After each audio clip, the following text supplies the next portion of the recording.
Please join me in welcoming Rania. We thank you so much for agreeing to come and share your beautiful resource with us. And I am going to leave you to it to introduce yourself to everybody. Thank you again to all of you for being here tonight. All right. Thank you so much, MK, for the warm welcome and for grounding us in today's space.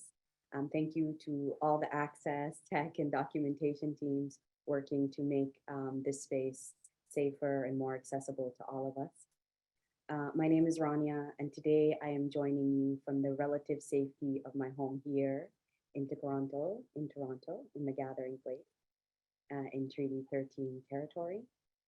I am so grateful that we gathered to have this conversation today, particularly because I spend a lot of time having like the conversation that happens 30 years from now, the conversation when you've had a lifelong indoctrination into carceral logic, into punishment, into thinking that policing and prisons are our only options. And I made the toolkit because I just wanted an earlier point of intervention. I really wanted an earlier point of intervention, and I wanted to find a way to document the iteration, the trying, and the failure that I was engaging in as a parent, an educator, and a community organizer in figuring out how to help be part of a learning journey that demonstrates possibility, transformation, safety, and justice for young people in my life. And so I set out to make the toolkit. And one thing you have to know, and I'm sure that MK will like relate to this a little bit, but when I went to do this toolkit, I was like, I'm gonna write 5 pages, okay? And these 5 pages are gonna help people figure out how to, navigate some of these conversations. I'll just put a few questions and notes. And then I wrote a 50-page guide, right? That really was not my intention when I set out, but here we are. And I'm really grateful to my younger sister, Layla, who is a librarian by trade, a children's librarian, and has helped me to pull some other works that can help supplement the learning in this toolkit. So for today's session, I really invite you to be present in the space in the ways that make sense for you. We're a large group, and I know sometimes some of our reflections and questions can get lost in that. But I invite you to share them in the chat. And I would love it if we could just like take a little minute and say hey in the chat. I know we won't get a chance to say hello to everybody that way, but I would really like to know who you are, where you're calling from, and what question or curiosity brought you here today. For me, it's like the perpetually vexing questions that like bring me to conversations like this. So I would love to know who you are, where you're joining from, and what brought you to today's conversation. Let's just take a minute, and if anyone wants to drop that in the chat, please feel free to do so.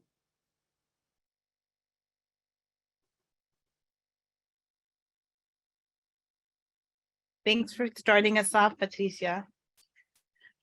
Hi from Boston. Thank you. Others, jump in. You're welcome.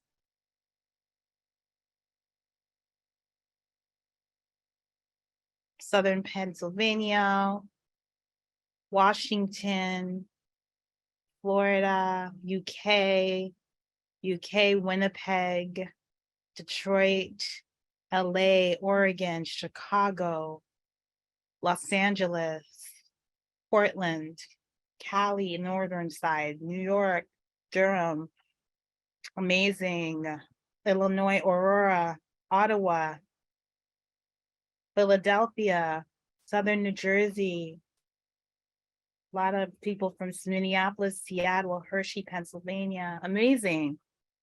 All right, I'll let you take it away then. I'm loving this. Thank you. Also, our kin from across the world. I'm seeing folks joining us from Scotland. I'm seeing folks who are joining us from India, from the Philippines.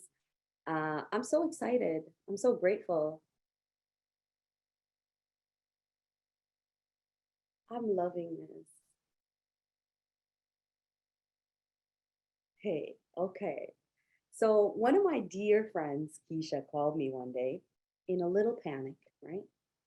She says to me, "You're never going to believe what happened." And I said, "What?" And she said, "Malcolm came home today from school wearing a little police hat, and they did this whole activity, and they had a cop come into school to talk to them.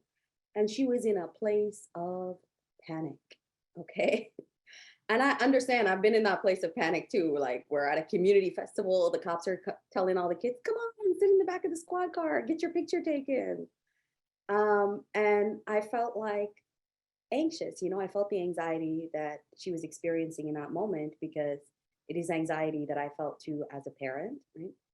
As much as we try as people who are in community with little ones and children in whatever kinship and relationship dynamics, to educate our children to the possibility of a different world, they go out there in the world and they get steeped in some of these values that we try so hard to challenge, right? So they get steeped in the idea that policing is inevitable. They get steeped in the idea that injustice is just the way of the world. They get steeped in the ideas of punishment and incarceration or imprisonment.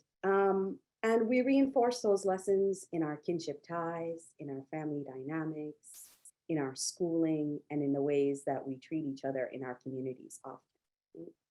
And so in making this toolkit, I really wanted not only to start asking some of those questions and to plant different seeds, but I wanted for us to gather in a way where we could see the things that are already happening. Right? Most of the time, our concerns when we're talking to children about difficult things is that it's going to be traumatizing or overwhelming, and that it's too much for them and they won't know how to navigate it.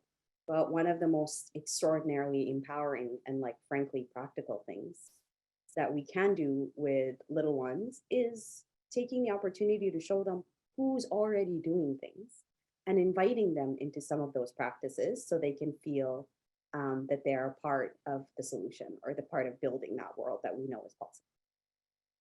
And I know that kids are actually so much better at a lot of this than the rest of us. Okay. So I wanted to invite us into sort of this idea of getting curious. I'm going to do a little screen share with us, and I'll make a link available to this presentation to the organizers, but the materials that are in the presentation are extracted from the toolkit. So you should have access to them one way or another. But I'll just do my little screen share here. Look at that cute illustration. My friend Kirsten illustrated this toolkit for me.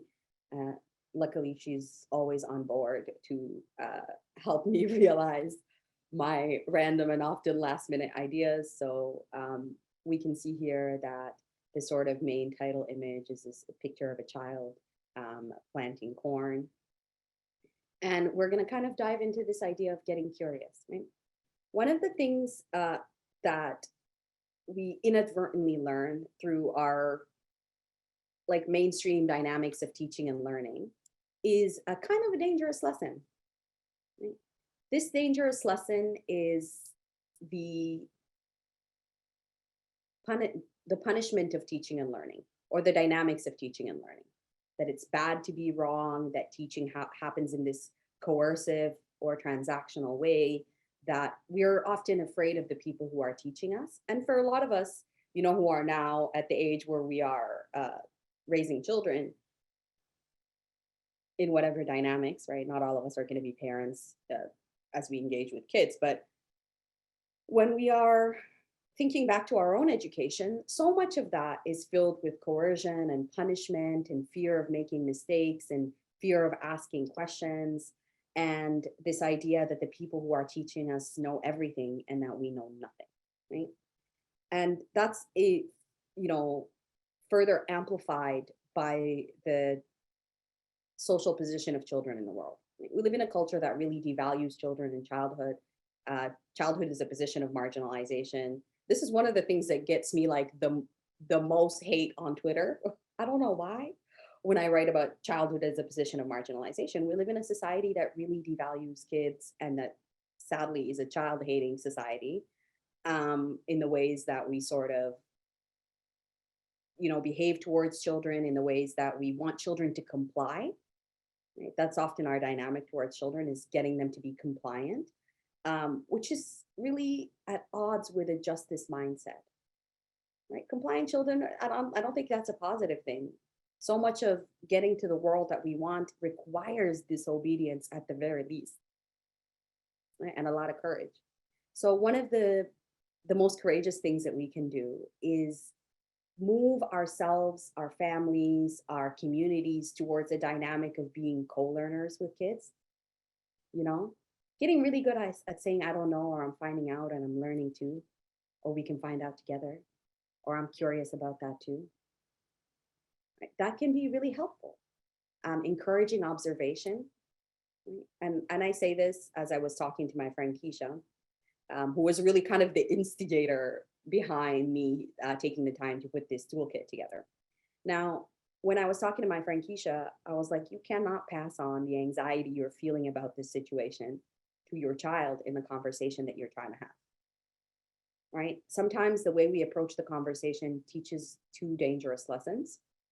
First, that this is really important, but also scary and taboo, just by the anxiety of grown-ups around the conversation. So I think it's really important also to get really good at apologizing and saying, I know I got really frustrated or anxious. I should have handled that better. And I'm at the bottom of this just really excited that you're thinking about these things. I'm really curious about what we can learn together. I find that really helpful. I find that also, like, the children in my life are far more honest with me when we approach the conversation that way. Right? Because sometimes they're afraid to disagree. And if you disagree, I want to hear it because I want to know what truth or untruth you're basing your reflections on or your opinion on. I feel you folks in the chat. I see some contributions here from folks in the chat around the ways that we engage with children as a tool to control or to mold in the way that we see fit. I think it's really wonderful when you're allowed to disagree in your household. That was something that I got in my childhood. Of all the other challenges that I had in my upbringing, that was something that was a gift to me. Is I was allowed to kind of voice a different opinion, and my parents really expected me to have an opinion about certain things. No matter how young I was, they kind of felt like it was my business. So if there was a political conversation, I always got sat down amongst my uncles and asked my perspective. So fostering a culture and a relationship dynamic in which kids can come to us and say, hey, like, I don't know how I feel about this, or I disagree about this, or I have a question. And they know that they'll be met with, curiosity and co-learning can be really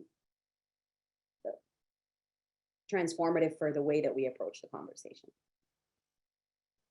I'm getting really good at saying I don't know. I really had the shock of my life when I was 12 and realized my parents don't know everything. I was like, what do you mean?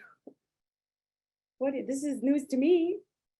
Right, so getting really good at saying I don't know, and just because we don't know doesn't mean there aren't any answers. Right? Us not knowing and there not being any answers or solutions are two very different things. And so often when we come to the conversation, a little bit with fear. And when we come to the conversation with fear is a terrible motivator. It can get you to do a lot of things, but often it doesn't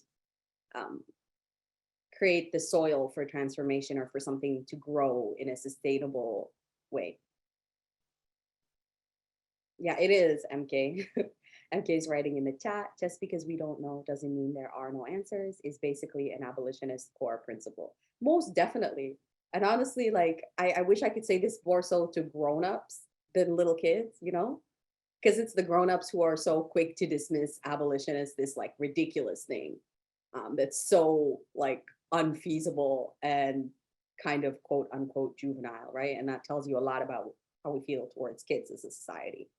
But the idea that just because I can't think of the answer on the spot, it's impossible. I think it's so silly. Can you imagine I know nothing about engineering and then I'm like, this doesn't seem feasible to me. This kind of vehicle. How do I know? I don't, right? So I want to be able to kind of really plant that principle of possibility, and that there are, we might not have all of the answers, but we have most of them. That's what my youngest staff member often says. So who might have some of these answers? I'm curious. Who can we talk to help contribute to our learning? Who can we become co-learners with? And then getting really good at challenging binaries and encouraging really complex observations. Okay, teaching through observation has been one of the most productive ways to engage in like an abolitionist and transformative justice teaching practice with kids. And I get like small reminders of it working in my life all the time. For example, and you'll get to know throughout the session that I love to tell like a little tangential but related story. I was driving back from my parents' house this weekend. Well, my partner was driving, and kids are in the car, and we're driving down the highway, and there's an accident from the opposing side of traffic, and there is fire trucks, there's ambulances, and there's 3 police cars, right? And my kid is like, I'm not quite sure the police cars really need to be there. Right? Do they need to be there? Who actually needs to be there? What are they even doing? Right? And he asked those questions. I didn't say anything to him. And so we could talk about, okay, what's actually a more productive vehicle than a police car? He knows that a police car costs $70,000 because it's a conversation we've had before, right? We talk about ambulances. We talked about bookmobiles. We talked about, public health trucks. We talked about mutual aid encampment support vehicles that help drive supplies to people in our communities. So being able to kind of encourage that observation or that sense of possibility means that the conversation doesn't have to be like this sit down serious conversation every time, which I think can create an aversion to it. And it feels really natural, right? And those lessons kind of come organically and gradually. I am seeing here a reflection from Caitlin in the chat, who's talking about how difficult it is to parent when we're trying to get away from a compliance mindset. I totally feel you, right? I think it's about giving choice when we can give choice. Like you have to eat dinner, right? Like that's actually not up for debate. You got to eat, like your body needs to eat food. You can have some choice and agency over how that happens, right? I can explain to you why you have to eat dinner. Because so often children get in trouble for doing things that don't make sense to them. And I think teaching them to do things that don't make sense to them is, again, contrary to a justice mindset. So I ask, hey, like, why is it that you don't want to eat dinner? And it's hard. Okay, it's hard because I have been up for 12 hours. Okay, I have had, 97 arguments with somebody who like doesn't know a lot about the things they're arguing about. Okay, and I'm trying to be chill about it. I have used up my store of patience quite a lot. Okay, I've said every prayer I know. And it's difficult because at the end of the day, it becomes like about trying to find that energy and being really gentle, right? And not saying because I said so and being coercive, because that again is telling us there are some people who can just do that to us. So often we're not only trying to teach the kind of abolitionist lessons and like the intellectual side of like rejecting carceral logic. I think that's actually pretty easy to arrive at. I think it's a rational conclusion, frankly. But I want to be able to help create the transformation piece. I want to help create the piece in that embodies these values in my dynamics with the children in my life. Like as a parent, as a godparent, as an auntie, like both an auntie and an auntie, which will make sense to you if you're from certain cultural contexts, like a community auntie and like a literal biological aunt. So I want to be able to just kind of show that it's possible to transform things. Good writing and good organizing are the same. You show, don't tell. It's the same lessons I give when I'm teaching writing workshops. Make the invisible visible and show, don't tell. Okay, and then there's a lot of questions that I want to plant the seeds of. There's a list of them in the toolkit, but some of the questions that I want to get curious about for me are questions that I think are the foundation of some of our assumptions and some of the carceral logic that we get schooled in, right? And these questions are things like, you know, questions that MK asks us all the time, in fact, right? What do the police say they do? What is it that they're telling us that they do? Right? And what do you think the police actually do? What do we see them doing in our neighborhoods, in our communities? How do they make us feel when we see them? Right? If the police are telling us they make us feel they're there to create safety, how come we feel so safe? How come we feel nervous? Right? How come people in our communities scattered when we see a cop car pull up? And when I'm kind of navigating these questions, I like to use a three-pronged approach. First, I kind of drop the question when we think about it, and then I share some prompts. Like, is that what we're seeing the cops doing? What did we see them do last week? Who else can do that in our neighborhood? And then facts, the truth matters. Right? We have some information where we are seeing, you know, data and charts and reports that are telling us the cops are not out here making people feel safe. They're out here doing things like staging armed responses to noise complaints. Right? So I really want to make sure they know the truth in a way that I'm not constantly leaning on the myth making of policing and carceral punishment, because it's teaching us a lot of lessons. Constantly, it's steeping us in that way of seeing the world. And so when we challenge that myth making, we allow for a sense of possibility. Because if the cops are not keeping us safe, well, then that opens up so many opportunities for us to define what safe looks like for us. I'm also looking at questions like, you know, do the police need guns to do whatever it is they're doing? Like we used to have a neighbor downstairs here, and she called the police on us for quote unquote frying onions and garlic. It's for some people, flavor is a crime, okay, apparently.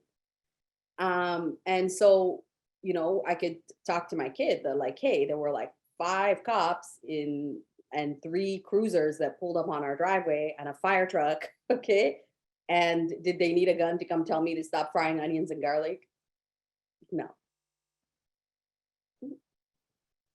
And then who else might we call that could help us do some of the things that we want the police to do? What could they do to help us? And sometimes, honestly, I'm stunned by the responses that I get because, like, in a lot of ways, kids are so much better at coming up with ideas than I am. And I see Jessica wrote about this in the chat. Kids are like, they have had less time to get indoctrinated in carceral thinking than I have, and frankly have a better imagination. Their imagination hasn't been quite captured and stifled by the world. They haven't been talked out of a lot of their sense of justice, like many of us are. And so they give me really wonderful and exciting ideas, and I learn from them, and I make sure to tell them, wow, I really learned something from you today. And then things like, you know, who goes to prison? Why do we send them there? What happens when people are in prison? What happens if and when they get out? What makes you feel safe? And the number one answer I get is like relationships, family, my mom, my granny, my Aunt Jude, being with my friends. Right? So we deliver a really helpful abolitionist and transformative lesson here. We need each other. That's actually what keeps us safe. And then, oh, I don't know. Oh, sorry. I see my screen is not up. I don't know why. Okay. Are you seeing like a little flower kind of thing that says 5-step plan? Okay, brilliant. Yes. Back in business. Thank you. um, and the sort of foundational question that I actually began with my own kiddos and the littles in my life is, who's a bad guy? Particularly because children's TV is so consistent in the binary of bad people and good people. Right? Who's a bad guy? What makes them bad? Once you are bad, can you be good again? Right? Does doing bad things make you bad? Right? And then I'm like, here's some bad things that I have done recently. Am I bad? I don't think I am. Right? So we start to like really push back against that binary and start to like plant the seeds of more complex analysis, like legal versus moral. Like that's the conversation that follows. Not everything that is illegal is bad. Plenty of things that are illegal are good for community. Things like redistributing food that might be thrown out from a grocery store because it did not sell. Feel free to take a picture of the diagram, definitely. Right? And even in kids' cartoons, what's the bad guy? And almost always I can get to like the core of that is they have an unmet need.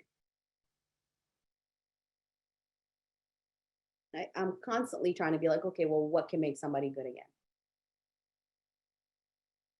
Right? Honestly, all of this is because of freaking Paw Patrol. Don't even get me started. We have a slide on talking about propaganda, but like that was like big for the littlest in our family when he was growing up. Yeah, defund Paw Patrol, abolish Chase. Okay, I'm tired of it.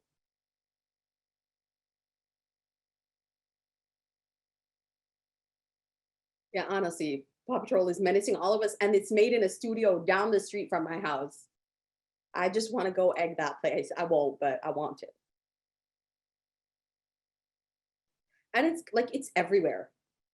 It's everywhere. So stressful. Yeah, even the superhero narratives, like the constant binary thinking of good versus bad. Now, I wanna, ooh, that's a helpful example, Sierra. Thank you. Sierra's writing here in the chat, I'm finding the emphasis on questions helpful.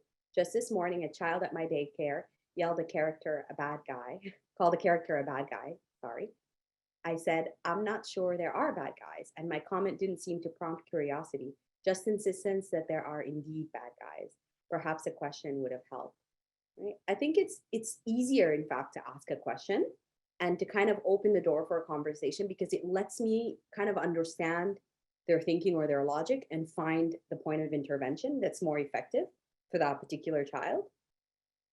Thank you for sharing that example, Sierra. Okay, now if the littles in your life are like the littles in my life, okay, they are not waiting for me to be sitting down, calm, relaxed, cool, collected with a cup of tea to ask me a difficult or awkward question. Right? I'm like in the aisle at the grocery store, and my niece is one aisle over yelling, "What is a vagina?" And I'm like, "Oh Lord, okay, we're gonna do this here." Right? They're never like giving me like the space to do this. And so often I tend to, you know, respond from a place of like my own anxiety and embarrassment and feeling flustered.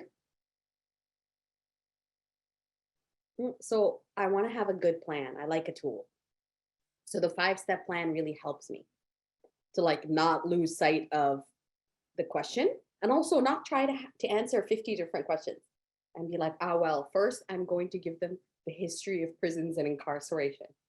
And then I lose sight of the whole question. So the first thing is that I like to do is to reward and encourage curiosity. Oh, my apologies, my screen is dancing. and then give a fact-based answer. So encouraging and rewarding curiosity, I might say, well, that's a really good question, right? Like my kid might come and say, well, what do we do if like there's an emergency if we're not going to call the police? So you know what? I'm really glad you're asking that question. It's good to ask it and to be prepared and to make a plan. Right? And then I tell him, so often in our communities, the police come and they don't do the thing we need. Right? We call the police because somebody needs help or is in crisis. That's not what happens. They don't get help. They get taken away, sometimes incarcerated or punished. Right? And then I will say things like there are lots of people who are answering that question in different ways. And then we might look at example of a crisis response team in our community. I like to ask a question back, right? You know, what do you think we could do to help keep us safer? I like to instill a value. Right? In our family, we believe we keep us safe. We believe we're responsible for our neighbors and each other. And that's actually grounded in practice in our families. It's grounded by making care packages for our unhoused neighbors, by cooking for elders in our community. So it doesn't feel so abstract. Right? And then I like to encourage responsibility and action. What do you think you can do to help if there's an emergency situation? And you know, sometimes the answer is funny and silly. I can make people laugh. And my son might say things like, I can help smaller children if they need help. I can help them get out of an emergency situation. I can hold their hands if we need to get away. And sometimes the answer is more complex, but I find it really helpful for me to just not get carried away. Right? Because I just see like sometimes, you know, I'm trying to have 11 conversations that are overlapping. I'm trying to be like, well, here's the history of racism. Here's the history of colonization. Here's some data and statistics. And then I'm just like looking at my nephew and his whole, like his eyes are glazed over. He's checked out completely. I've lost him. And it's like I said, they never ask me those questions when I have like the bandwidth. They just like corner me and I'm like, okay, I need to like fall back on my plan. Okay. Now, let me just check my agenda so I don't miss anything because I get carried away and miss things in my agenda. Okay, so one of the things that's really important for us to do while we're kind of answering these questions and trying to instill a different narrative is to try to make the context make sense for the community that we're in. Right? And when we're trying to make the context make sense for the community that we are in, it's helpful to do that, to connect it to our own relationships, experiences, spaces, and neighborhoods. Okay, this is a kind of an in our own hands exercise from the toolkit. It's just an illustration of a neighborhood. You can draw a map of your own community. You can use this as an example. You can even print out a map from Google Maps or wherever of your own neighborhood and start to literally map how we keep ourselves safe. Right. So when I showed this to my son, he looked at it and he said, well, there's already a few people that I know who help us in our neighborhood. Right by our school, there are crossing guards. Right? There's Stacy and there's Nicolette. And Stacy and Nicolette help the neighborhood because they help everybody cross the street safely, and that keeps us safe. Right? In the clinic here, in the community healthcare center in our neighborhood, there are nurses that came to talk to our school when we found used sharps on the school ground, and they taught us about safety around needles. And they taught us to have compassion for some of our neighbors who use drugs. We had a conversation about that, and that keeps us safe. Right? In our community pool, there is a lifeguard who keeps us safe. They help people when they're having medical emergencies or if they're struggling in the pool. In our neighborhood, there are elders who sit on the bench near the park. and they look out for the kiddos who are playing there. And if they see somebody that they don't know or they haven't seen in a while, they go in and they go and check up on them. If they see somebody with no kids, they go and find out who that person is and what they're doing there, right? Instead of immediately calling the police.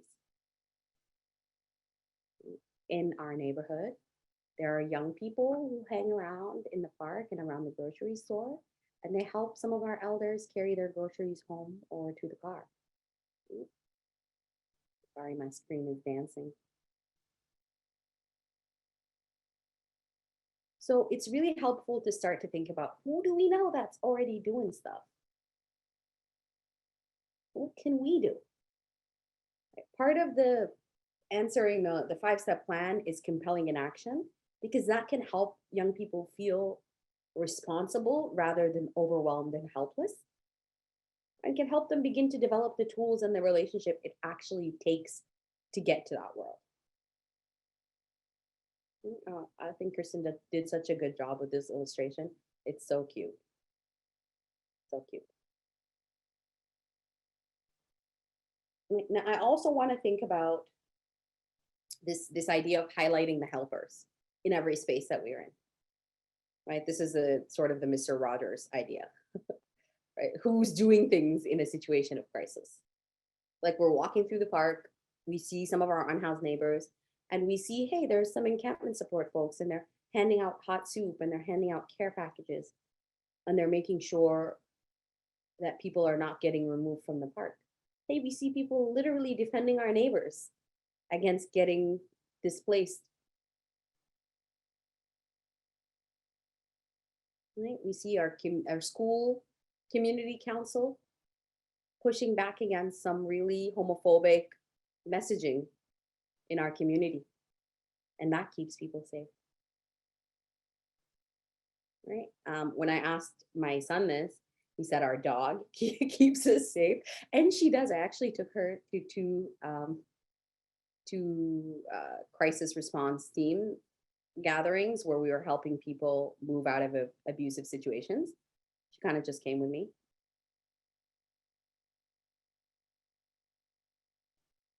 Oh, that's so beautiful. Robin is wonderful. Mariam is writing in the chat. Abolitionist writer and organizer Robin Maynard was talking on a podcast about how when she's driving with her child and they pass a police station, they play a game called What's Something Else That Could Take the Place of this station? This is so, yeah, that's beautiful. Rob is wonderful. And, you know, that game, you can extend it to think about, like, you know, we know that a police car costs $70,000. What can we do with that? What would you do with $70,000? We heard on the news that the police here in Ontario spent $20 million over the course of 1 year in overtime pay for cops harassing land defenders at 1492 Landback Lane in the Haldimand Tract here in Six Nations. And, you know, when I said this to my son, he was like, $20 million? That's like 750,000 beef patties. And I laughed very hard. You know, it was a very funny way to like measure it, but it's good to like, I used to measure things in samosa when I was little. So I totally, like, it made something that felt so abstract concrete for him. Like, you know how many people we could feed with that? You know what we could do with $20 million? I love these ideas and the various sort of versions of this exercise that people are sharing in the chat. You know, what would our community do with those kinds of resources? Yeah, oh, it's so nice to think about things as like possible. We have to really push back against like some of the major myths of systems of injustice, right? And some of that myth making, other than the police keep us safe, are two really big foundational lies. There's not enough for all of us to survive. The myth of scarcity, and then the myth of inevitability. All of this is natural, inevitable, unchangeable. Rather than literally, like in the big picture, I live on land where Haudenosaunee law has been the law for 15,000 years. And Canada's prisons and carceral systems have been around at this scale for like 150. In other words, there was a world before this one, there'll be a world after. Right? So all of these things that really plant seeds of possibility for me are incredibly rewarding, and they can feel less abstract when we're looking at the context of our own community and our own neighborhood. And this becomes a really good and collaborative exercise because it invites you, right, and other grown-up people who are collaborating with you in this, to really move towards thinking about what's happening in our own community, getting to know the resistance in our own context, right? Getting to do things like join our community's library boards and our school councils and our neighborhood improvement collectives and our defense teams and our encampment supports, and to lend our energy and begin to like really map that resistance. It makes you feel so much less helpless to get to know there are already people doing things. Right? Plus, you know, my kid loves anything where you're getting to draw and like cut out things and glue them together. You can interpret this exercise and adapt it for, you know, the kind of learners that you have in your life.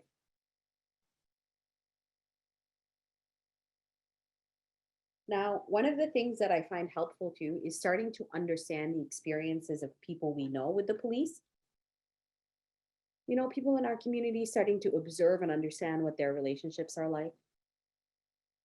Right, so we can understand the impact in like less abstract terms. I always want to bring it local. Right? Sometimes we're trying to have like a really intellectual conversation or debate with young people that can feel kind of like it's none of their business, right? Or like it has nothing to do with them. So bringing it to our local context can really help. And I really invite you to try and find a way to co-learn with more people. I know there's been lots of folks who have already reached out saying that, you know, they're working through the workbook with their parent group, or they're working through the workbook with other folks. Thank you, MK. Thank you to our access teams for doing such a good job supporting everybody in this space. So I see there are a couple questions here in the chat around whether there are any virtual spaces for practice among parents on these issues. To be honest, there are a few spaces that I know of, but they tend to be like organized around a particular local area or neighborhood or a particular like physical geographic community. I would encourage people to just start, even if it's 3 people in your virtual group who are talking through these things. For me, it's like a WhatsApp group because, you know, I'm an immigrant and an auntie, but it's a WhatsApp group where I like complain to like my mom friends and ask for their support, and like other parents and like people who just invested in the well-being of kids in our community. I think there's like 7 of us in the group where we just like message each other being like, oh, so we had this conversation, or my kid is asking for a Paw Patrol theme birthday party and I'm trying to like encourage a different conversation. And so having someone to practice with is really helpful. And having conversations where you're not getting pushback that you might be getting from sometimes other people in our communities or families. You know, for the most part, my family's on the same page, but sometimes there's a little pushback, right? Because they haven't quite gotten there in their thinking. But if other people know if there are groups and they want to share them, please feel free. Oh, yay, look at that. That's already happening. I love that. That's like one of the best things about these kinds of gatherings is getting to map more of these spaces and communities and interventions. There's another question here from Mr. Maria. What do you do with a Paw Patrol superfan? Oh, how do you give fact-based and locally based information without being coercive? And also acknowledge reasons why they might find comfort and excitement in the mythology of power and violence, especially because grown-ups police kids all the time. I feel you on that. Like, I'm trying to not be punitive when my kid was a huge Paw Patrol fan too. And it like just came out just at the time when he was like just watching TV, you know, and it was on constantly. And if it wasn't Paw Patrol, it was like Paw Patrol themed YouTube videos made by other like third party content creators. So it was very difficult to say the least to like push back against that. But I started to think about if I could introduce like new TV shows to him right? And to show him some of the things that had the elements of excitement, right? And it's okay to watch things and be critical of them, right? I would of course rather he not watch Paw Patrol. I would of course rather he not take in some, propaganda elsewhere. It might not even be a show directly about cops or police officer dogs. Like, incredible that that's what we come up with, right? All the imagination in the world, that's what we're making. I might, he got really into Elena of Avalor, which is this like, Disney superhero princess show, right? And then the conversation became around like, okay, cool, like she's a queen, she's trying to help our community, but do we really need queens? Then it became a conversation around power, monarchy, what does leadership look like, right? Everything that they watch, we can start to like also encourage productive and positive observation. I'm telling like my son Malik, like Malik, what is it that like Chase does in the Paw Patrol? And Chase is a cartoon character in Paw Patrol, if you're not familiar with them. He's the one with the police car. He's the cop dog. Okay. So we talk a lot about like what is he actually doing? Like when he comes to quote unquote help people, he's using his wrench and his winch to like pull people. Okay, do you need a police car to do that? No. Right? What else might it look like? Who else can help do those things? Right? And then I'm also like steering him towards Rubble. Not because I just have a thing for English bulldogs, but also because I'm like, okay, well, this is like a constructive kind of way to think about it. What does Rubble do? Oh, Rubble comes to help build things. He has a construction vehicle, which is a lot more useful than a police car, right? We talk a lot about that and plant seeds of possibility, but I'm just like trying to introduce new interests to him so he doesn't feel punished or he doesn't feel like he has to hide it from me. Because that becomes sometimes the response. It's like, I'm really into this thing. My mom doesn't like it. I'm still going to find a way to do it in a different way. Right. And I'm seeing some more reflections and questions in the chat. Oh yeah, I'm also seeing Lito's Lito TV episode being shared there. And I'm seeing lots of folks finding ways to connect with each other. Yeah, it can be really difficult. And I see here a tough question from Laura around having a sister who's a police officer and having a hard time talking to her kids without making it personal. I mean, like, she's a cop, Laura, it's personal, right? I think sometimes we're afraid to make it personal when it really is personal. Right? So we have to talk about sometimes planting seeds of possibility. I get challenged by that often, like when there are people in my life who are like, I don't, at this point, don't have any cops in my family. Please, Lord, don't take me down that road. I can't handle it right now. So I feel a lot of empathy for you in trying to figure out how to navigate that relationship and also not losing the connection to them, because sometimes we can be the only voice in their life who's demonstrating to them like a different possibility. Right. So the first thing that I'll say it is personal. It is going to be difficult. Trying to hold on to that relationship may still be really important in order to give those young people and children access to a different perspective and a different worldview and a different sense of possibility.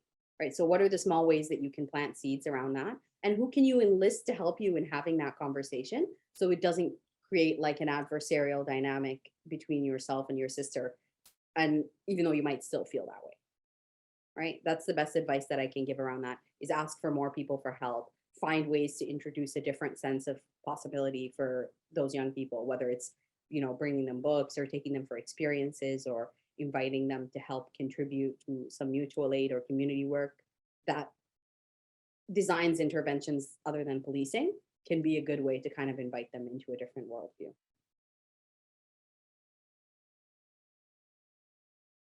Thanks for sharing that, Laura, that stuff.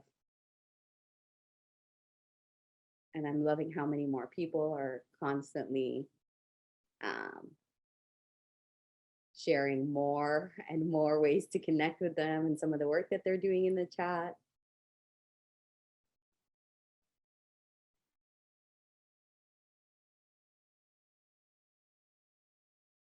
Okay, I'll endeavor to continue catching up to the chat there.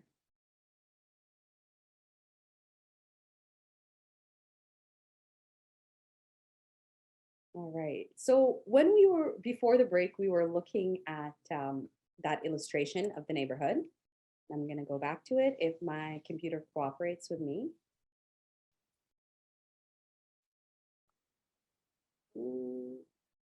Sorry, I'm trying to get my screen.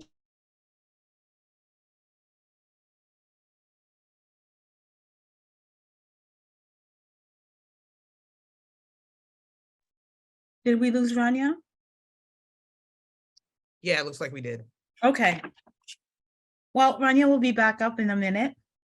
I did want to commend to people that Project Nia, we started earlier this year, a project called Queenie's Crew, which brings together 6 to 10-year-olds to talk about various aspects of prison abolition and other issues of justice.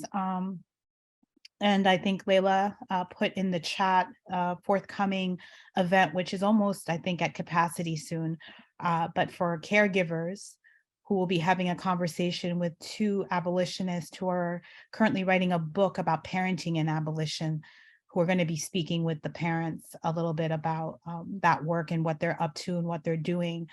So I do think that there are many different spaces that are existing now where people are working with each other to try to think those things through and figure that out. Okay, sorry, I was just waiting for you to get back, Rania. There you go.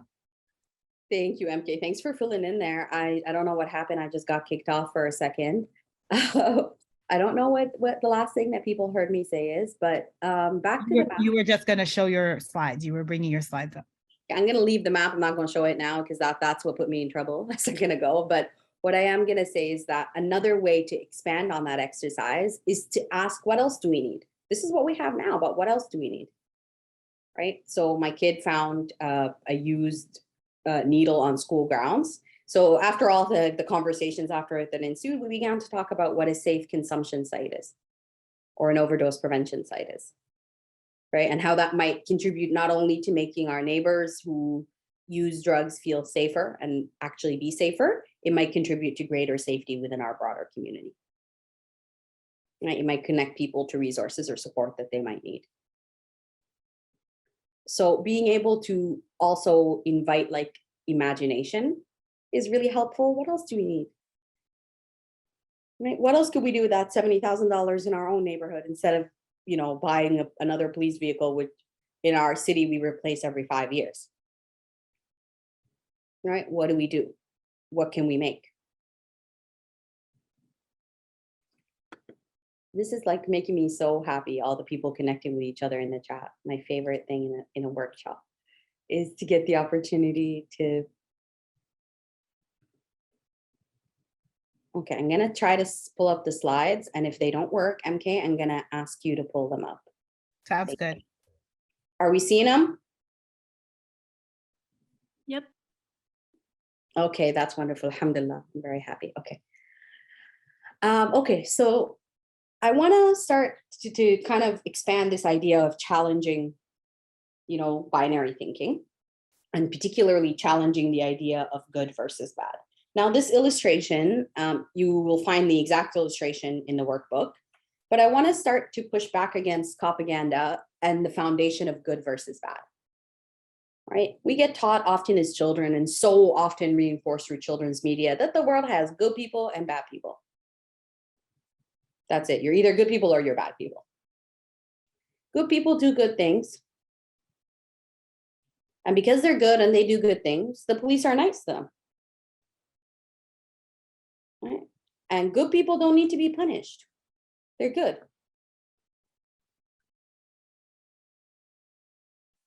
Good people need protection, presumably from bad people. Okay? And because the police are nice to them and they're good people who do good things and don't need to be punished, they have no reason to be afraid of the police.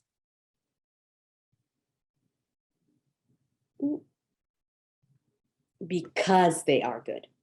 And the police are the only way to protect good people from bad people. Okay. And we get taught this so often. We get taught this through, I mean, honestly, you turn on TV in the US or in so-called Canada at any point in time in the day, and there's Law and Order on. Literally 24/7. Okay, like Mariska Hargitay, the Immortal, on TV 24/7. Okay, and so often from the time we were young and we're taught that good versus bad binary gets reinforced all the time. You shouldn't have run from the cops if you didn't do anything wrong. If you didn't do anything wrong, you have no reason to fear the police. If you're not bad or up to something that's not, good for the community, you shouldn't be afraid. You should talk to the cops. Only bad people or guilty people lawyer up.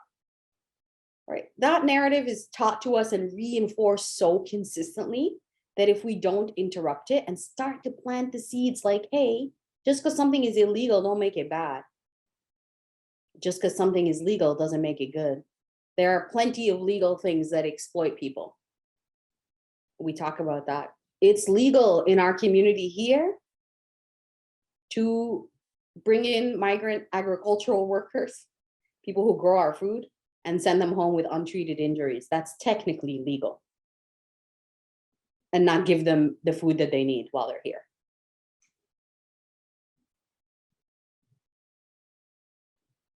And then when we look at bad people, we get taught bad people do bad things. The police are not nice to them because they deserve it. They need to be punished because they are bad. Bad people should be afraid of the police. If you're afraid of the police, then you must be bad. Bad people do not need protection. Others need to be protected from them. This matters a lot because so often when we begin to kind of scratch at that idea and unfurl it a little bit more, we come to understand that the people we deem bad in our communities have so many unmet needs, need protection, need safety. Right? I don't want to be defined by the worst things I've ever done, nor should anybody. How can we allow for people to come back into the fold? And this is where the TJ piece comes in, the transformative justice piece comes in. Like, how do we help people who have done things that hurt us come back into the fold and learn better?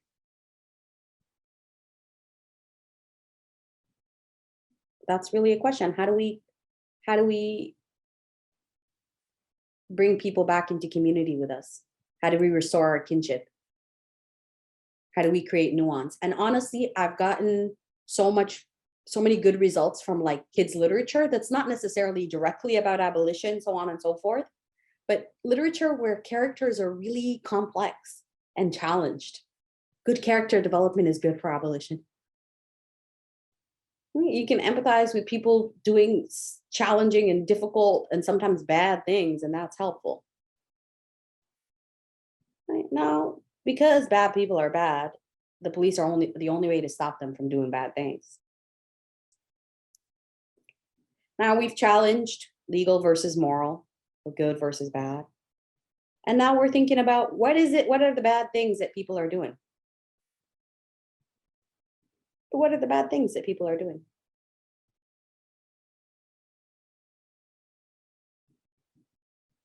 Okay, what might actually stop them from doing these bad things? Let's assume people in our communities are smashing the windows of businesses and stealing cash. And that happened to like our favorite breakfast spot around the corner. Okay, so actually we came in, we helped her raise money for a new glass window and all sorts of things so she doesn't have to file a police report or go through insurance. But what's it that people need? Okay, people need food, shelter, like basic necessities. Is the police arresting them going to help them get those things? No. Is that going to stop them from having to do what they have to do to survive? No. Us working together to meet their needs will help them do that.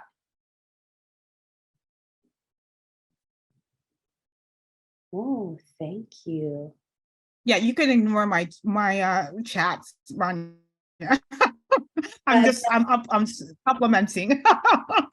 I appreciate that though too. I'm like, I gotta make sure I save this. for me. Oh, I love how in Zoom, like the margin is literally the margin. Where we're introducing our alternative ways of being and thinking, our resources, our tools. So I'm happy for that collective curriculum that's building up here. Okay, now let's talk a wee little bit about propaganda before we spend some time talking about punishment versus consequences, because I find it really helpful. Okay, now, oh Lord, propaganda in children's media. One of the things that propaganda does to us is really limit our imagination through myth making. And I want to just take a minute and ask all of you if you can share in the chat your thoughts on this. What are some of the myths that we learn through propaganda? Yeah, it's bad animation. You're right. It's very offensive. It's not even cute, right? You're going to teach me propaganda and you're going to have terrible animation? Adding insult to injury. Thank you, Queen.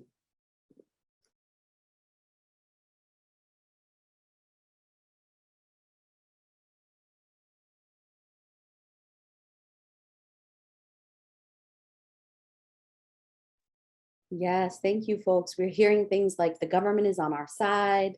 We must always live in fear that someone else solves our problems for us.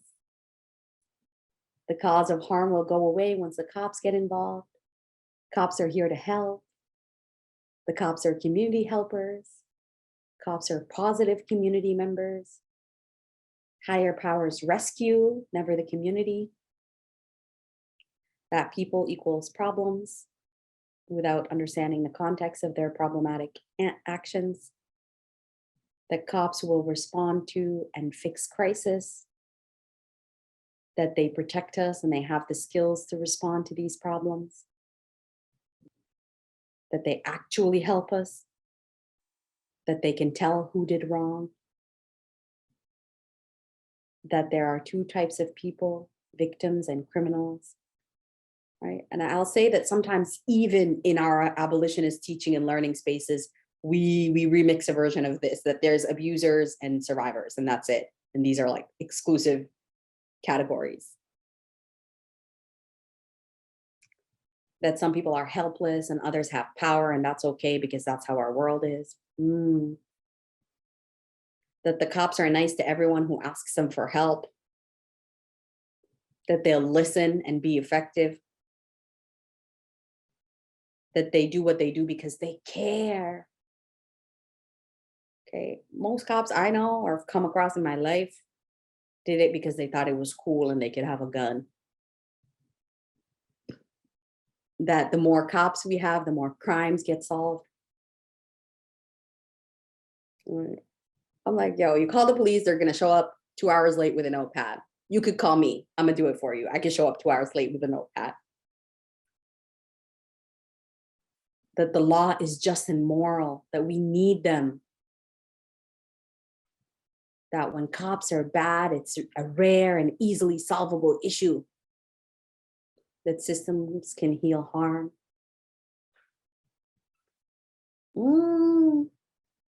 Thank you for that one, Heidi. The main job of the officer in Llama Llama seems to be crosswalk in community events. Like, does a cop need to be doing that? I don't think so. That they're moral and superior authority. That people can get what they need if they just work hard, and then they won't have to do bad things. That, oh God, the law and order effect, Jessica, I feel you on that. Yeah, that police officers are really trying to find the truth, you know? That people who commit crimes deserve to be isolated. That the world would be chaotic without them. Right? And it's really interesting too, because it's pretty common knowledge, I think, that inviting the cops into a situation invites chaos also. Right? Like one of the things that brought me to abolition is asking the really simple question, what can I do in this moment that would not introduce an armed thug into the conversation? AKA a so-called cop. Like, do I want to bring a gun into this situation? Because that's what I'm doing. Like, the cops are neutral and go by the book.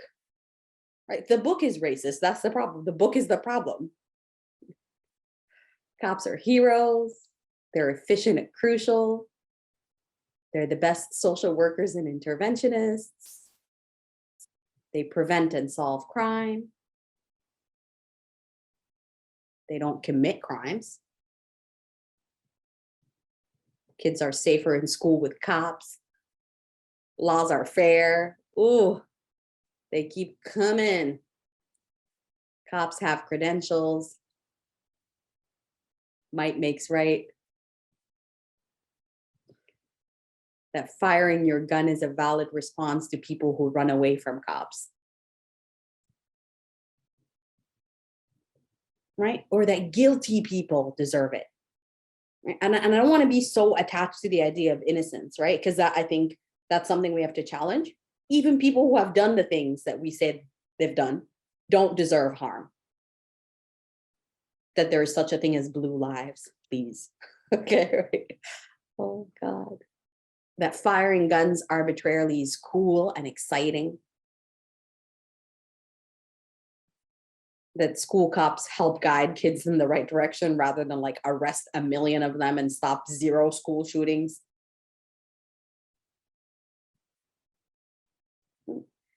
My best tool has been against propaganda is getting kids to just see it and name it. Being able to like say, hey, they're saying that. Is that really true? What do we know to be true? Right? What's the propaganda and what are the things we know to be true? The truth is a really helpful antidote to propaganda. So getting good at observing it, challenging it, and introducing the truth and imagining an alternative. That's usually my 4-part strategy. Okay, and it's really good to push back. And I really mean this like in the most collaborative way. Work with your community, your neighbors, other parents in your school community, your library board to push back against propaganda and programs that normalize, cops having access to children, and in particular, unparent supervised or unsupervised access to children, like without the parents being there. Because I just want to know what you're talking about. I just want to know what you're teaching my kid. And I want to get home and have to talk to my nephew and undo a whole bunch of things that they were taught. I want to push back against that. Right. And sometimes, honestly, no one has tried to have the conversation and it's easier than we think it is. My kid had a community safety unit at school and they had a bunch of people who keep communities safe. And the first one was a cop and there was a whole page about it. And I wrote back to the principal and I said, hey, listen, you live in a city where 50% of people support defunding the police. Right? You live in a community where the police literally siphon off resources that could help your school and your school community. Is this really responsible? And she's like, you know what? You're right. We could definitely take that out of the unit. And I honestly expected a lot more resistance. So starting to plant those seeds and doing it with people so you feel less isolated can be really helpful. Okay, thanks for the question there, Anna. Anna wrote a question here, would love to know how people explain neighborhood watch, policing versus community care / mutual aid. Here's the thing. Watching people and surveilling people is something we need to push back against. Why are we watching people? What for? Right? We are not here to police or surveil or watch our neighbors. We are here to take care of them. Does community policing help take care of our neighbors? Or does it watch them and criminalize them? Like that, I find that really helpful.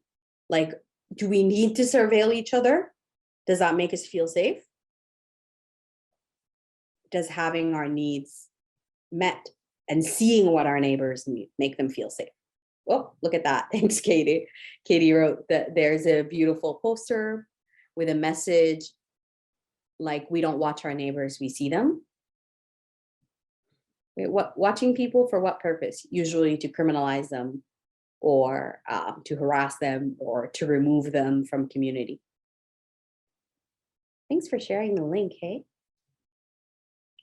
So organizing, and honestly, even if it's like having a conversation with moms at the park near my house, I often end up having that. Like people leave toys, communal toys in the park near my house. And one of the things they do is like bringing in like all these police cars or whatever. And I was like, listen, how about we just like bring something and replace it, each of the police cars, so we're not taking toys away from kids. We had a conversation about it. You know, some of the parents were like, oh, that's nonsense. And some of them were like, okay, yeah, I am curious about that. And you'll get resistance, but you got to do things with other people in your neighborhood for them to be really productive. Okay, now let's talk a little bit about punishment versus consequences. Okay, sometimes people think when I'm talking about doing this work and talking about being, you know, like a gentle parent or a parent who wants to work in a way to affirm the humanity of young people in my life, like that they're like their sovereignty, their humanity, their boundaries, their sense of self. One of the things that we need to talk about is that it's not being permissive, right? It's not like freedom from consequences whatsoever. I became like Twitter famous often for saying abolition, but you can still catch these hands. Okay, or you know, like the tension of like punishment doesn't transform people. Some people need their behind whooped, you know, those tensions. It's okay to like feel all those feelings, but it's really important to begin to create a distinction between punishment and consequences. Right? I grew up in a cultural context, in a family dynamic, and in an educational dynamic where punishment was constant. Right? And when I ask anybody, including some of the adults in my life who are very much attached to enacting the same kind of punishments and violence that they experience as children on little ones in their life still, and I try to be compassionate because I understand it's easier to holler and become violent than it is to be patient. Right. One of the things that I talk to them about is, hey, like, listen, if you were a kid and you received punishment, especially physical punishment, right, did you sit there and think about what you did and consider why it was wrong and think about changing your behavior? I know I sure as hell did not. Okay, I did not do that whatsoever. I just sat there thinking about how much I hated the people who punished me, how much this was so unfair, and how much I couldn't wait to get away.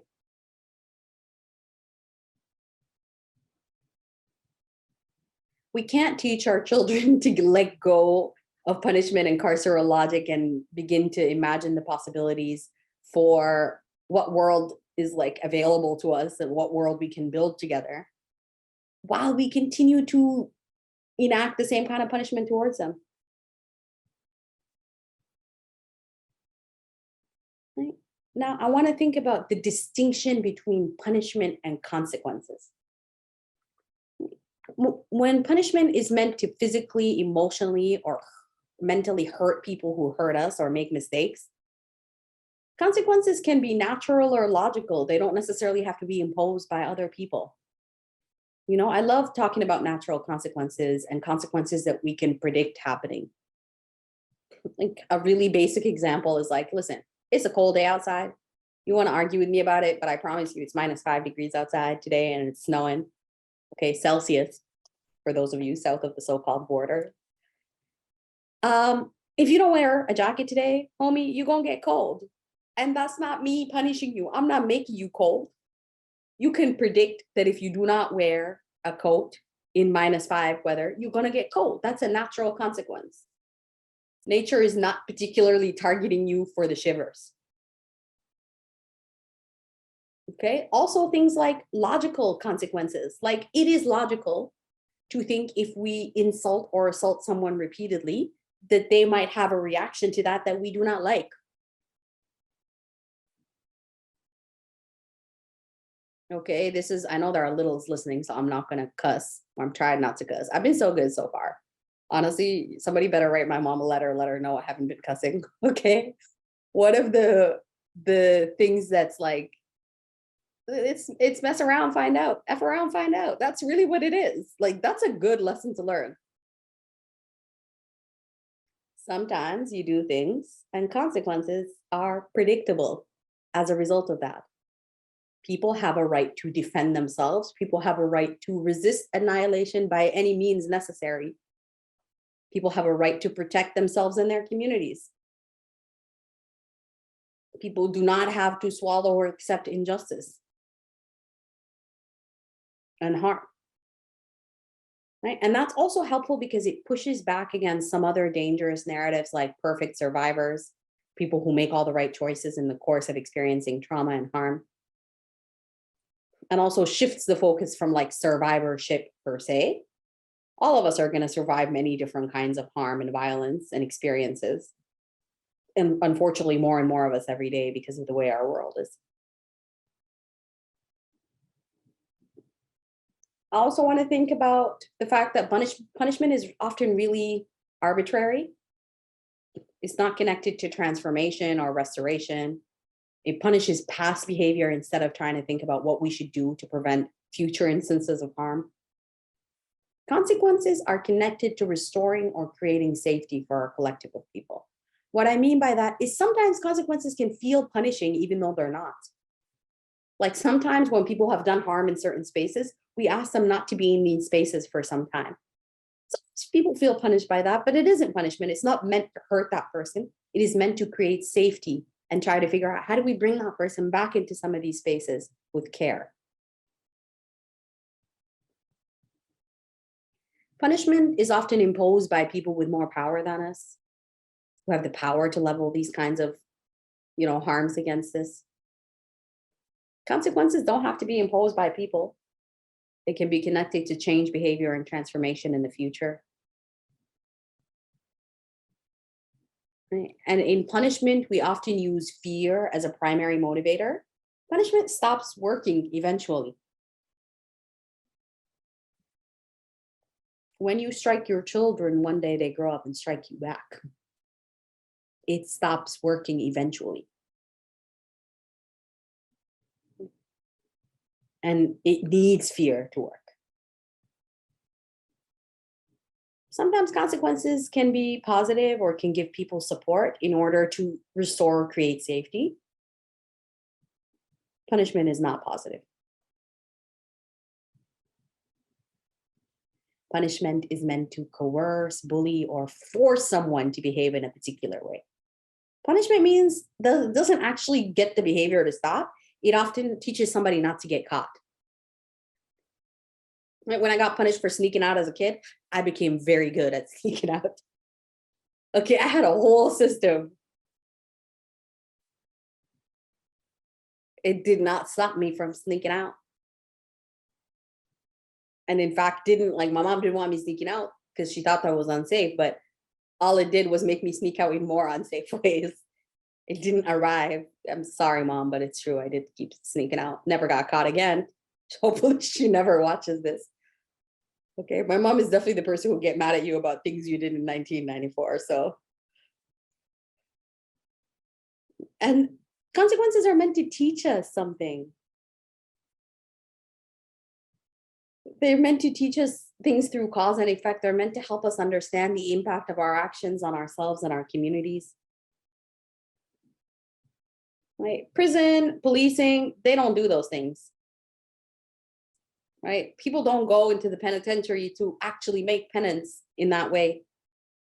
And it's not the prison itself that does that to people. Sometimes people, through their own community, through their own choices and behaviors, manage to do that in spite of the prison, but not because of it. I love how many people are also sharing that, getting punished made them more rebellious and develop spy skills. Right? Love it. Now, I want to remind us that if we are trying to teach a non-punitive mindset, we got to let go of punishment in our families, in our communities, and in our relationships. And it is hard, honey. Okay, it is really hard, but I believe in us. We could do it. Okay, now I want to think about this idea of transformative justice at the kitchen table, or TJ at the table, which is also a workshop that I present with Dr. Rachel Zellers, who's an amazing abolitionist and transformative justice practitioner. I think we have one coming up in, like, I want to say January or something, but there will be one coming up at some point in time. I should have this information before saying that, but here we are. But really thinking about, how do we begin to heal our kinship ties and talk about some of these things, right? One of the most helpful sentences that's helped me in trying to, like, bridge intergenerational conversations is, oh, grandpa is still learning. Can I tell you how many times I have used that sentence with my dad? You know, he still has some ways of thinking that I don't think he's there yet. And so when he says something or he does something, one of the ways that we talk about it with the little ones, hey, is grandpa still learning? Meaning nobody gets a pass. You're never too old for some kind of learning or whatever. We expect better from grandpa, and we'll be here and we'll allow him to be different when he is different. Grandpa is still learning. There's a possibility in that, right? It's so easy for me to say, and I really want to be like, that's just how he's always been. Okay, but that wouldn't actually be true. It wouldn't be true, because he has changed quite a bit, even though my own, like, experiences, my own dynamics, my own traumas make it really difficult to accept and talk about that. And then undoing punitive logic with ourselves and towards little ones. I would suggest that for so many of us, it begins with the body.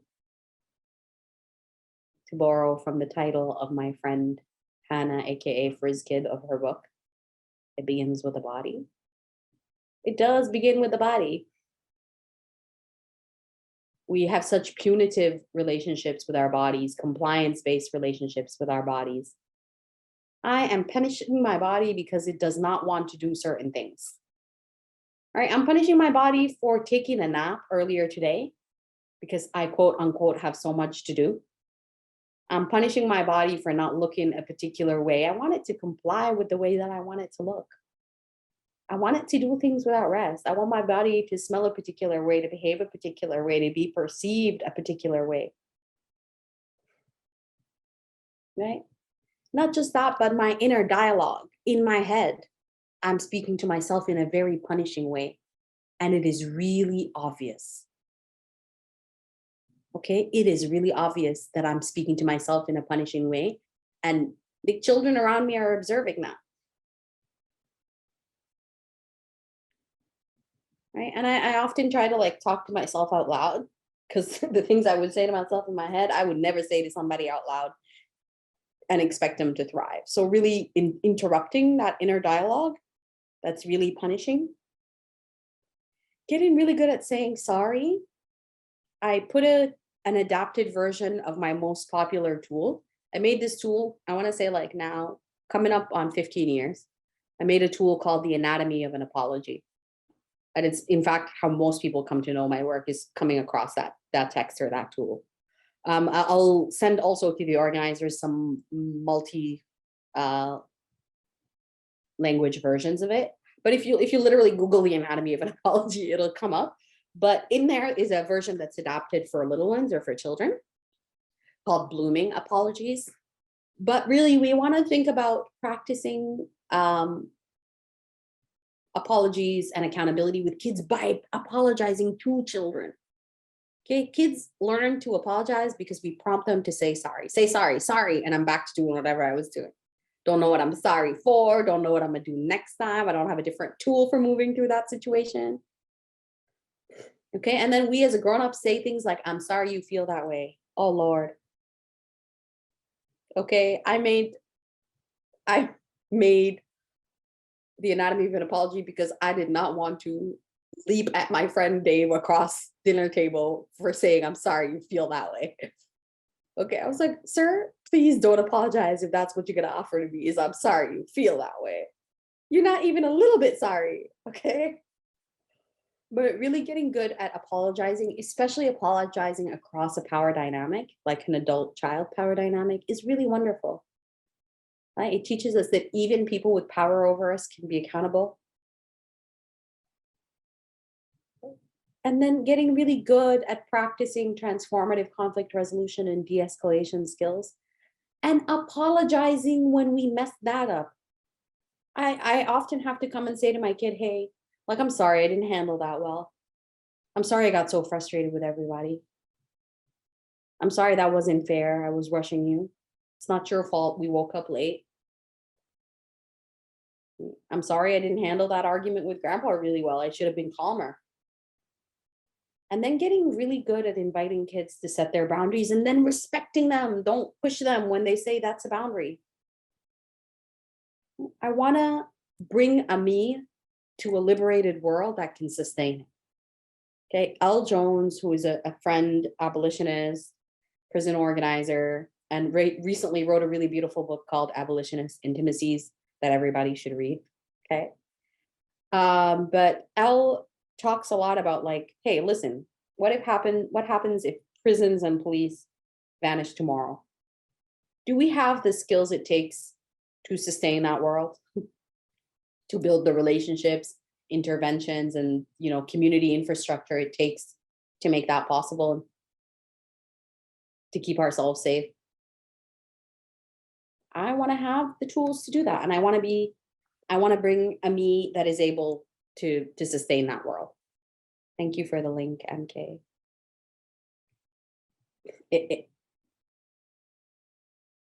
Oh, the version of the anatomy of an apology that is for kids is inside the toolkit itself.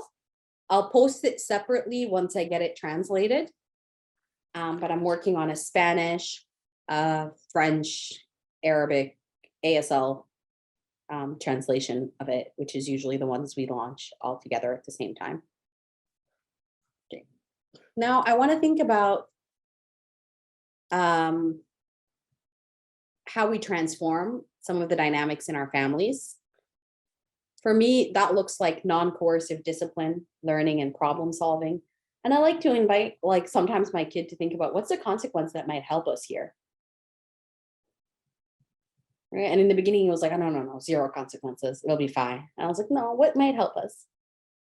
Right? If you have trouble transitioning from your screen time to piano practice, maybe the consequence here is that we like really jig the situation.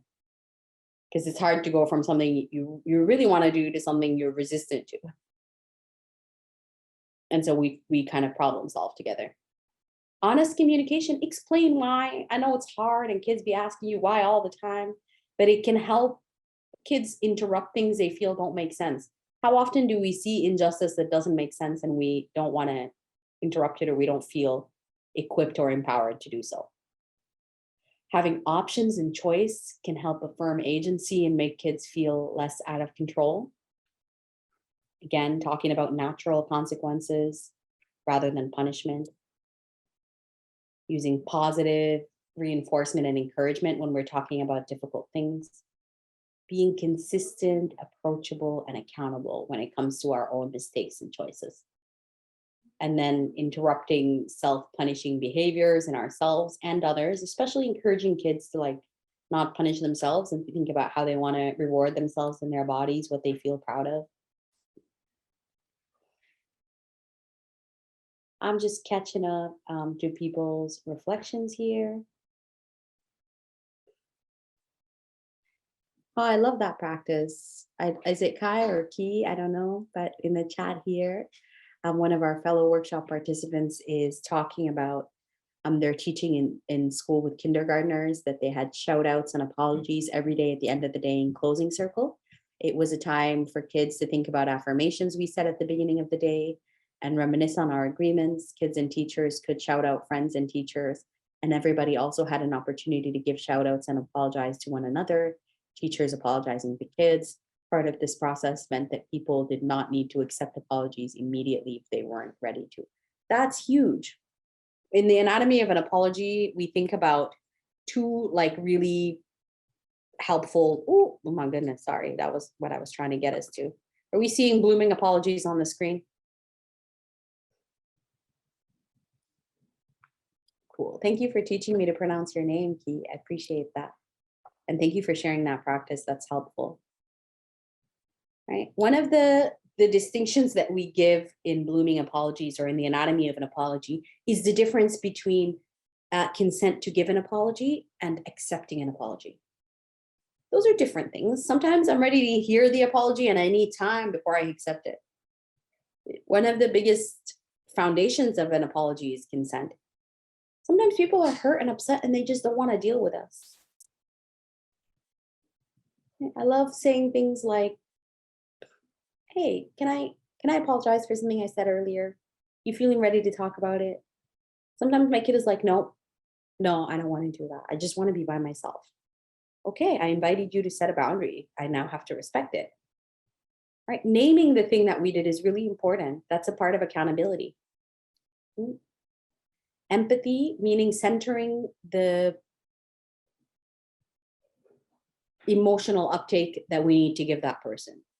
Right? So often when we apologize, we try to minimize our behavior and we dismiss people's feelings. Like, you have a right to feel upset and hurt.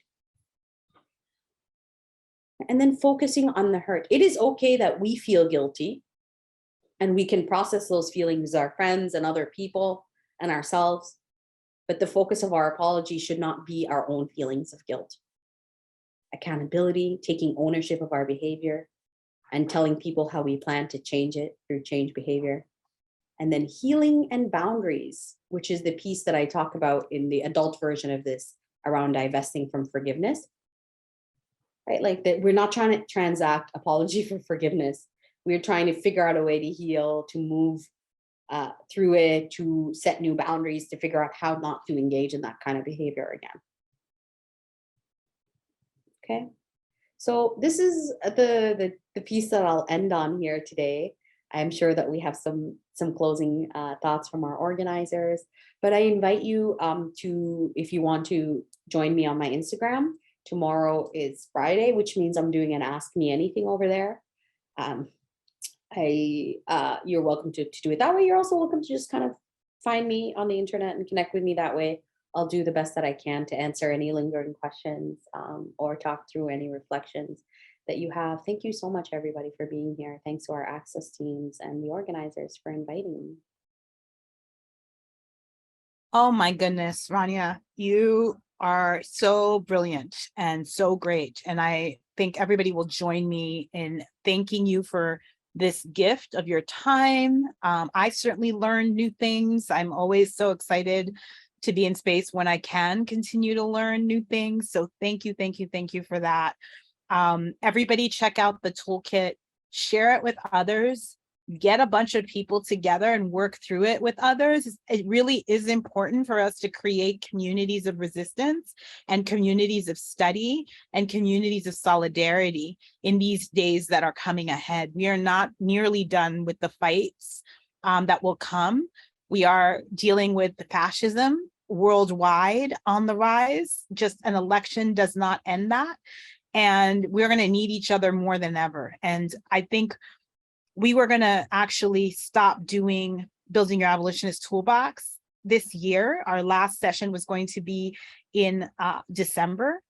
And we had a lot of people, when we mentioned it last time that we were ending, people contacted us independently and were like, there aren't many places for us as abolitionists to have a regular place where we come together to focus on actually the tools and resources that are being created to help us live our lives in a different way. So if you can, maybe can do a quarterly Building Your Abolitionist Toolbox. It doesn't have to be every month, So people really let us know that they appreciate having this space as a regular place to come, especially people who feel isolated in their communities and in the spaces where they don't have other abolitionists to talk to regularly. So we did agree that we will continue it into next year. We really invite you, if you have a resource that you've created and want to uplift it to a larger group, to contact us.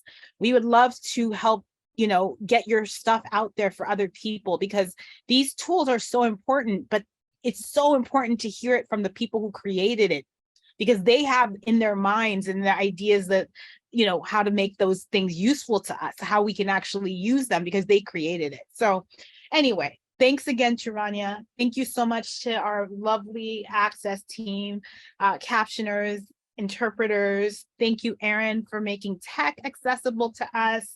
And I am so appreciative of everybody's time and that you stayed on a Thursday for 2 hours to talk about this stuff. But this is how we're going to get free, y'all. We're going to have to raise up some new generations of people who are freer than we were. That's our goal. And, you know, that's what we're trying to do. So again, thank you all. Thanks, Laura. Looking forward to the notes. And we did videotape this. It will be available on abolition.tools, so people will be able to get that later. Thank you for joining us tonight. Good night, everybody.